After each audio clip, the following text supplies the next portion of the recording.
Okay, imagine you have a pizza. This pizza is your paycheck. Every month, you need to slice this pizza up and decide where each slice goes. But most of us just throw slices everywhere and hope there's enough left over at the end of the month. Then we look at our bank account on day 25 and realize the pizza's gone. Well, no more guessing where your money went, because today I'm showing you the simplest budget rule that actually works. It's called the 50-30-20 rule, and it's so simple a kindergartner could do it. And by the end of this video, you'll know exactly where every dollar of your paycheck should go. No complicated spreadsheets, no finance degree required, just 3 numbers that'll change how you think about money forever. Let's break it down like you're 5 years old. Here's how it works. Imagine you have 3 jars. Every time you get paid, you're going to put money into each jar. The first jar gets 50% of your money. This jar is for the stuff you need to survive, like your rent, groceries, electricity, water,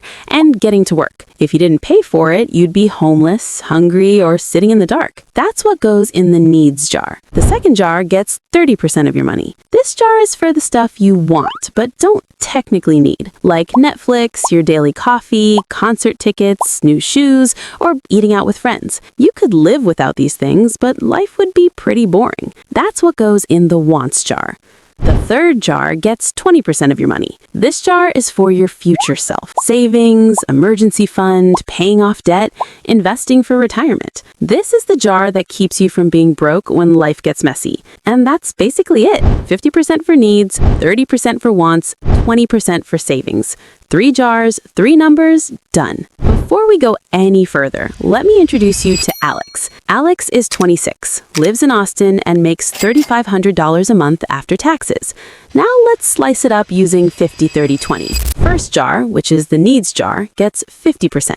50% of $3,500 is $1,750. That means Alex has $1,750 to spend on absolute essentials every month. Here's where Alex's $1,750 goes. Rent with roommate, $900. Groceries, $350. Utilities like electricity, water, and internet, $120. Car insurance, $150. Gas for work commute, $130. Phone bill, $50. And lastly, a minimum loan payment, $50, which is $1,750 in total. See how that works? That's technically all the boring stuff that keeps the lights on and Alex alive. Then the second jar, which is the wants jar, gets 30%. 30% of $3,500 is $1,050. This is Alex's fun money. Here's what Alex does with $1,050. Eating out and coffee, $300. Streaming services like Netflix and Spotify,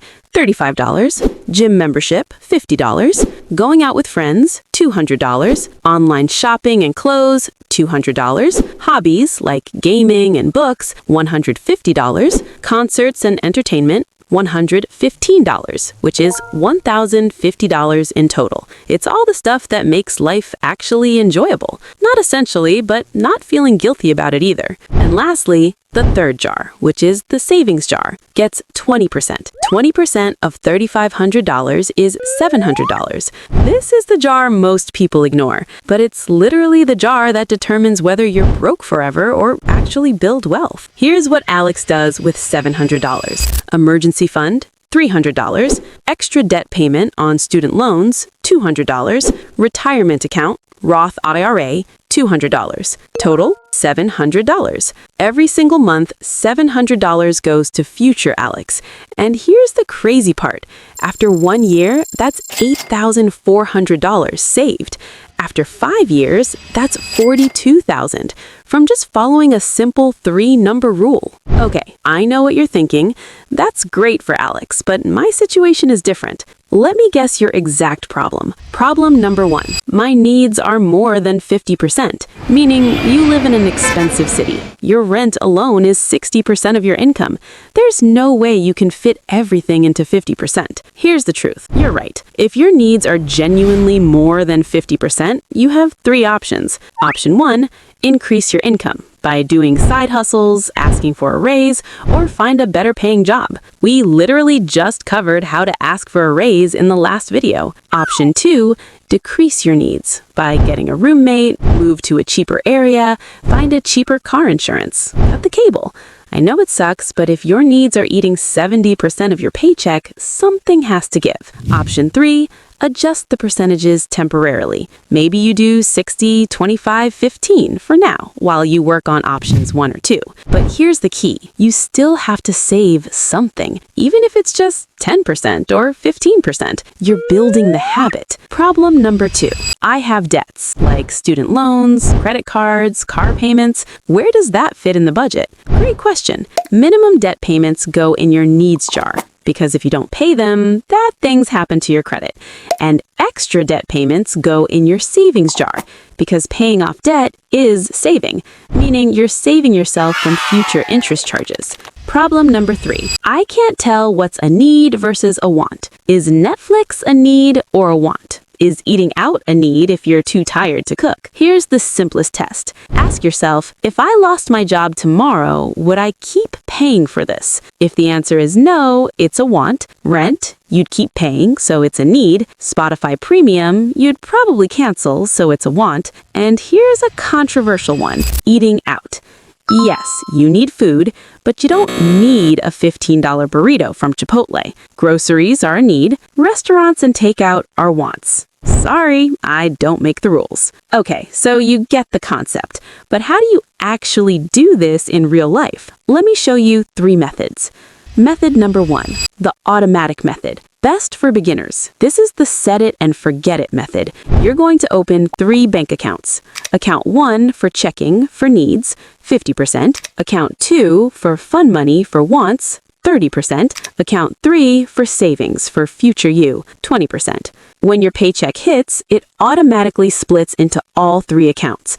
Your bank can set this up in like 10 minutes. You get paid $3,500, $1,750 goes to checking, $1,050 to fun money, $700 to savings. Automatically, you don't even think about it. Method 2, the envelope way. This is old school, but it works. Get 3 envelopes. Label them needs, wants, and savings. When you get paid, calculate your percentages and put cash in each envelope. Or, if you're using debit cards, just write the amounts on each envelope and track what you spend. When the envelope is empty, you're done spending in that category. Simple, visual, and impossible to cheat. Method 3, the app way. And this is for tech people. Use a budgeting app like YNAB, Mint, or EveryDollar. Set up your 50, 30, 20 categories in the app. Link your bank accounts. The app automatically categorizes your spending and shows you if you're staying within your percentages. You check it once a week to make sure you're on track. Now, takes 5 minutes.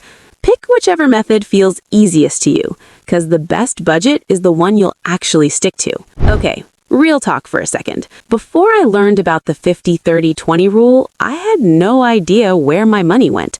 I'd check my bank account and be like, where did $500 go? It just disappeared. A coffee here, Amazon order there, spontaneous dinner out. None of it felt like big spending, but it added up. And at the end of the month, I'd have like $47 left, with 0 savings. And I was living paycheck to paycheck even though I had a decent job. The 50-30-20 rule changed that. Not because it's magic, but because it gave me permission. Permission to spend 30% on fun stuff without guilt, because I knew my needs were covered and my savings were handled. I could buy that $6 latte and not feel like a financial failure because it was in the plan. That's what most budgets get wrong. They tell you to cut out everything fun.